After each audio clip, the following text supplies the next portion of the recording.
Start our class 4th subject science. Previous lecture में हमने आपको चैप्टर 8 में पेज नंबर 65 तक एक्सप्लेन कर दिया था। उसमें हम लोगों ने क्लोथ्स के बारे में पढ़ा था कि क्लोथ्स हमारे लिए क्यों आवश्यक हैं, और हम लोगों ने पढ़ा था कि क्लोथ्स टू टाइप्स क्लोथ्स जो होते हैं वो फाइबर से मिलकर के बने होते हैं, और फाइबर जो होते हैं वो 2 टाइप्स के होते हैं, natural fibres and synthetic fibre. तो आज हम लोग पढ़ेंगे नेचुरल फाइबर्स के बारे में, नेचुरल फाइबर क्या होता है। तो आइए देखते हैं, हमारा फर्स्ट टॉपिक है natural fibres. Natural fibres come either from plants. Natural fibre जो होता है वो कहाँ से प्राप्त होता है? प्लांट से प्राप्त होता है एंड एनिमल से प्राप्त होता है। Jute and cotton are plants fibres while silk and wool are animal fibre. Jute and cotton जो होता है वो प्लांट फाइबर होता है, लेकिन सिल्क एंड वूल जो होते हैं वो एनिमल फाइबर होते हैं। We get silk from the cocoons of silk worm. Silk worm के कुकून से हमें सिल्क मिलता है। And wool from the flesh of sheep, और वूल हमें कहाँ से मिलता है? शिप के फ्लैश से मिलता है। People wear light coloured clothes made from cotton और लिनियर इन समर। पीपुल जो लाइट कलर्ड के क्लोथ्स को पहनते हैं वो कॉटन का बना होता है, और इन्हें हम समर सीजन में पहनते हैं। दे कीप देम कूल, और ये जो क्लोथ्स होते हैं ये हमें कैसे रखते हैं? कूल रखते हैं। कॉटन और linen fabrics have pores in them that allow heat from body to escape. Light colored clothes also reflect sunlight. जो कॉटन और लिनेन फैब्रिक्स होते हैं इनमें पोर्स पाए जाते हैं जो सनलाइट्स को ये क्या करते हैं? रिफ्लेक्ट कर देते हैं। क्योंकि ये किस कलर के होते हैं? लाइट कलर के होते हैं, इसलिए ये सनलाइट्स को क्या करते हैं? रिफ्लेक्ट कर देते हैं। People wear dark coloured clothes made from silk और वूल इन विंटर। जो डार्क कलर का क्लोथ्स जो पीपुल पहनते हैं वो किसका बना होता है? सिल्क या वूल का बना होता है, जिसे विंटर में पीपुल्स क्या करते हैं? पहनते हैं। Silk and woollen clothes do not allow the heat of body to escape, so we feel warm. ये जो सिल्क वार्म होते हैं, सिल्क और वूलन जो क्लोथ्स होते हैं ये हीट्स, बॉडी की हीट्स को एस्केप नहीं करते हैं, अलाउ नहीं करते हैं, इसलिए हमें क्या होता है? वार्म फील होता है, हम लोगों को गर्म महसूस देता है। दे आल्सो एब्जॉर्ब सनलाइट, और ये सनलाइट को क्या करते हैं? सनलाइट को भी एब्जॉर्ब कर लेते हैं। The heat of the sun is passed into our body, और ये क्या करते हैं? जो सन का हीट होता है वो हमारी बॉडी तक क्या होते हैं? पास होते हैं। मेकिंग अस फील वार्म, और हमें कैसा फील होता है? वार्म फील होता है कि हमें गर्मी का एहसास होता है। सिंथेटिक फाइबर क्या होते हैं? This fibre are not found in nature. इस फाइबर को नेचर से फाउंड नहीं किया गया है। They are made from chemicals and crude oil. इसको केमिकल्स एंड क्रूड ऑयल से प्राप्त किया जाता है। Example are polyester, nylon, rayon, Lycra, spandex etcetera. These are useful for different reasons. इसका यूज डिफरेंट रीजन्स में किया जाता है। सम आर वाटरप्रूफ, कुछ वाटरप्रूफ्स होते हैं। अदर आर स्ट्रेचेबल, और अदर जो होते हैं स्ट्रेचेबल होते हैं। एंड ब्रिंकल फ्री एक्सेट्रा, और कुछ जो होते हैं वो ब्रिंकल फ्री होते हैं। They are made for our comfort, और ये हमें कैसा बनाते हैं? कंफर्ट बनाते हैं। The disadvantage of using synthetic cloth.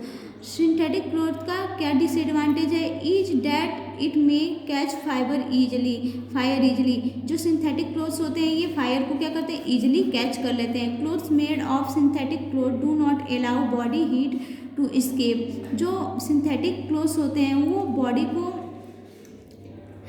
Heat करने में, बॉडी से हीट को एस्केप करने में अलाउ नहीं करते हैं। They do not absorb sweats, और ये स्वेट को भी एब्जॉर्ब नहीं करते हैं। क्लोथ्स एंड प्रोफेशन के अकॉर्डिंग क्लोथ्स कितने टाइप्स के होते हैं, कैसे कैसे होते हैं, तो कौन कौन से क्लोथ्स होते हैं आइए उनको हम देखते हैं। People wear different clothes according to their jobs और प्रोफेशन। अपने जॉब्स एंड प्रोफेशन के अकॉर्डिंग पीपुल जो होते हैं वो डिफरेंट टाइप्स के क्लोथ्स को क्या करते हैं? पहनते हैं। The clothes of doctors and nurses should be very clean. Doctors and nurse का जो क्लोथ होता है वो बहुत ही क्लीन होता है। As they take care of sick people, क्योंकि ये किसका टेक केयर करते हैं, ये सिक पीपुल बीमार लोगों का क्या करते हैं, केयर करते हैं। दे वियर वाइट कोट और यूनिफॉर्म्स, ये क्या कैसे कपड़े पहनते हैं, वाइट कोट या यूनिफॉर्म्स को पहनते हैं। Soldier live in work in very rough condition, soldier जो होते हैं वो बहुत ही रफ कंडीशन में क्या करते हैं, वर्क करते हैं। They wear special uniform made of tough fibres, और तो ये कैसे कपड़े पहनते हैं, कैसे यूनिफॉर्म को पहनते हैं, ये टफ फाइबर से बने यूनिफॉर्म्स को पहनते हैं। Factory workers work with heavy machinery, factory workers जो होते हैं वो हैवी मशीन्स के साथ वर्क करते हैं। For safety they wear over rails, इसलिए वो अपनी सेफ्टी के लिए ओवर रेल्स का यूज करते हैं। And overalls is one piece of clothes that cover a person from the neck to the feet, overalls जो होता है वो एक ऐसा क्लोथ्स होता है जो किसी पर्सन को नेक से लेके फिट तक क्या करता है, कवर किए रहता है। It has no portions of clothes that can get cut in the machines, इनमें कहीं से भी प्रोटेशन नहीं होता है जिससे कि मशीन से कुछ कट हो सके। इसलिए जो मशीनरी में जो वर्कर वर्क करते हैं वो नेक से लेके फिट तक का जो क्लोथ होता है उसको पहनते हैं, वो नेक से फिट तक इनको कवर्ड किए रहता है। The uniforms you wear in school so that you belong a particular school, एक पार्टिकुलर स्कूल का एक अलग ड्रेस होता है। तो आप लोग देखते होंगे कि अलग अलग स्कूलों का अलग अलग ड्रेस होता है, अलग अलग कलर का होता है। The teachers and security guard of the school can easily recognise you as student and take care of you, और ईजिली जो गार्डियन होते हैं या स्कूल के जो टीचर होते हैं वो ईजिली क्या कर सकते हैं, आपको रिकॉग्नाइज कर सकते हैं और आपकी टेक केयर करते हैं। Take care of clothes, clothes का टेक केयर कैसे करेंगे।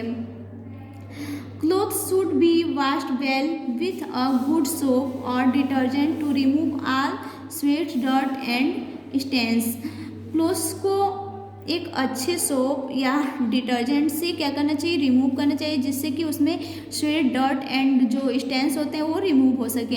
It is also important to maintain clothes well, ये भी इम्पॉर्टेंट है कि क्लोथ्स को अच्छे से मेंटेन करके रखना चाहिए। क्लोथ्स में different materials need to be handled in different way for them to last longer. For example, silk and woolen clothes should be washed using gentle soap or they should be dry cleaned. और जैसे कि हमें बहुत अधिक समय तक के लिए उस क्लोथ्स को रखना है तो हमें क्या करना चाहिए, उसे एक अच्छे सोप से क्या करना चाहिए, वॉश करना चाहिए, और उसे या फिर उसे ड्राई क्लीनर से क्या करवाना चाहिए, ड्राई क्लीन करवाना चाहिए। Cotton clothes need to be ironed after every wash to remove wrinkles, और कॉटन क्लोथ्स को एवरी टाइम आयरन की आवश्यकता होती है। कि कॉटन क्लोथ्स आप लोग देखते होंगे कि जब हम लोग कॉटन का क्लोथ्स पहनते हैं और जब हम लोग उसको क्या करते हैं, वॉश करते हैं, तो वो कैसा हो जाता है, रिंकल मीन्स होता है मुरझाना, लेकिन यहाँ पे रिंकल मीन्स क्या हो जाए, सिकुड़ना, तो वो क्या होता है, सिकुड़ जाता है। आप लोग देखते होंगे कि जो भी कॉटन क्लोथ्स होता है उसको जब हम लोग धुल देते हैं, वॉश कर देते हैं, तो वो सिकुड़ जाता है, फिर हम लोग उसको क्या करते हैं, आयरन करने की आवश्यकता होती है। Coloured clothes should be dried in shade, जो कलर्ड क्लोथ्स होते हैं वो उनको कहाँ पे सुखाना चाहिए, शेड यानी कि छाया में सुखाना चाहिए। Otherwise the colour might fade, नहीं तो उनका कलर जो होता है वो क्या होता है, उड़ जाता है और वो हल्के कलर के हो जाते हैं। Before being packed for summer woollen and silk clothes should be dried in the sun to kill germs, और कुछ क्लोथ्स जैसे समर में वुलन एंड सिल्क क्लोथ्स को जब सन निकला होता है तभी हमको धूप में क्या करना चाहिए, उसको ड्राई करना चाहिए, जिससे कि उसमें के जर्म्स क्या हो सके, किल हो सके, उसमें के जितने भी जर्म्स हो वो मर जाएं। नैप्थलीन बाल्स और dried Neem leaves should be put in the folds of clothes to prevent the growth of insects which may damage them. Naphthalene या नीम के लीव्स का नीम के ड्राई लीव्स का यूज करना चाहिए हमको। कपड़ों को हमें क्या करना चाहिए, कपड़ों के बीच में जब हम लोग उसको फोल्ड करते हैं तो उसके बीच में हमें क्या करना चाहिए, ड्राई लीव्स, नीम का जो पत्ती होती है, नीम की जो पत्तियाँ होती हैं उसको रख देना चाहिए, या फिर नैप्थलीन को रखना चाहिए, जिससे कि उसमें जो ग्रोथ करने वाले इंसेक्ट्स होते हैं वो क्या हो सकें, डैमेज हो सकें। तो अगर हम लोग ये रख देंगे कपड़े में तो ये जो जर्म्स होंगे वो वहीं पे क्या होंगे, डैमेज हो जाएंगे, नष्ट हो जाएंगे, और हमारा जो क्लोथ्स होगा वो लंबे समय तक चलेगा। तो आज का हमारा, तो यहाँ देखिए ये हमारा चैप्टर यहाँ कंप्लीट हो गया, और यहाँ पे जितना हम लोगों ने पढ़ा उससे रिलेटेड कुछ मल्टीपल चॉइस क्वेश्चन दिए गए हैं, तो उसको देखिए आप लोग। Tick the correct answer, which among the following is not use to make fibre, jute, cotton, paper. तो इसमें राइट ऑप्शन है आपका पेपर, पेपर पे आप टिक कर देंगे। Second, clothes give warm to body, कौन सा क्लोथ होता है जो बॉडी को वार्म करता है, कॉटन, वुलन, वाटरप्रूफ। तो यहाँ पे कॉटन क्लोथ्स हो जाएगा right option, sorry woollen clothes हो जाएगा आपका right option. Third, which of this clothes are very dedicated, कौन सा क्लोथ्स जो होता है वेरी डेडिकेटेड होता है, silk clothes, nylon clothes, cotton clothes. तो इसमें हो जाएगा आपका नायलॉन क्लोथ, सिल्क क्लोथ्स। तो सिल्क क्लोथ्स पे आप टिक कर देंगे।